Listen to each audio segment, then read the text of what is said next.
Hello and welcome to Coveo Bite Sized Learnings. In this video, we're going to talk about applying filters in the Coveo Cloud V2 query pipelines. Coveo Bite Sized Learnings are as short as they are sweet, so let's get started.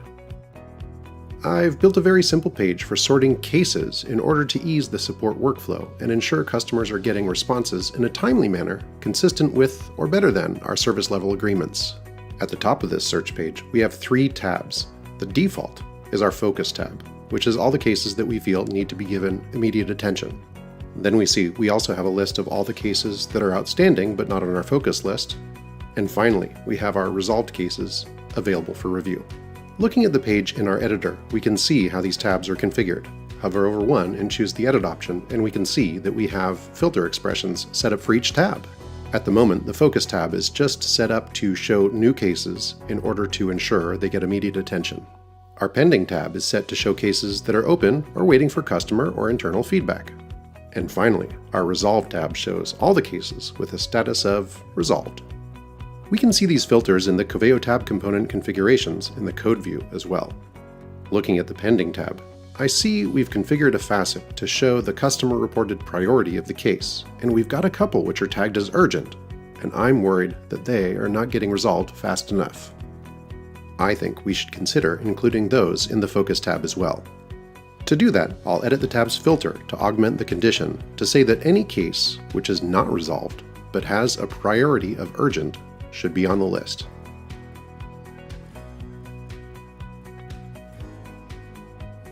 I update my changes, and I can see that I've now got 5 cases instead of 3, including the 2 with the urgent status. Now that I've made that change, I realize there are some other changes I'd like to make.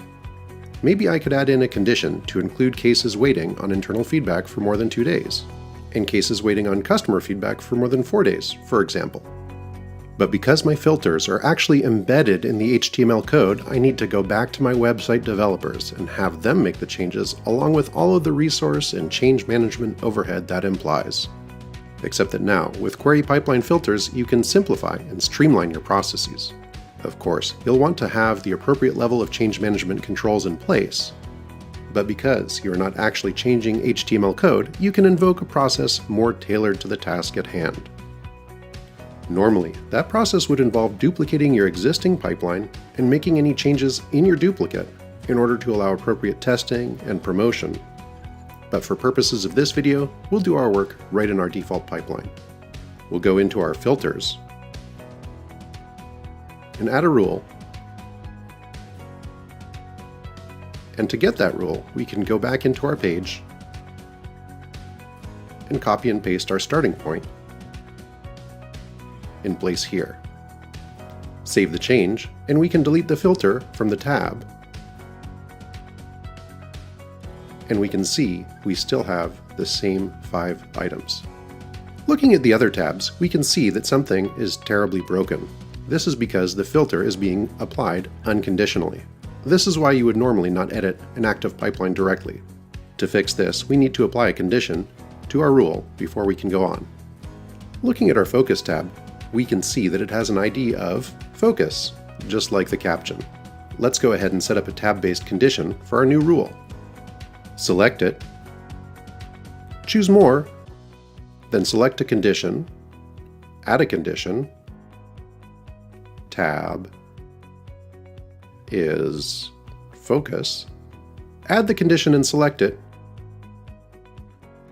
and we go back to our page. Everything appears to be working right. Now I'm free to experiment with my filters and the associated behaviors without having to involve the web developers, since I don't need to touch any HTML or JavaScript. Our support team has asked that I add any high-priority unresolved cases to the Focus tab if they haven't been touched in more than 2 days. So I can go into my filter editor, make the appropriate changes,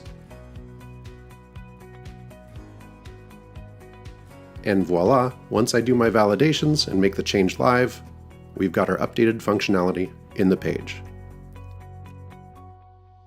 Thank you for watching this edition of Coveo Bite Sized Learning. Please share this video with your team and subscribe to the Coveo Insights YouTube channel and our e-learning playlist in order to learn more about using the Coveo suite of relevance tools to make your business personal.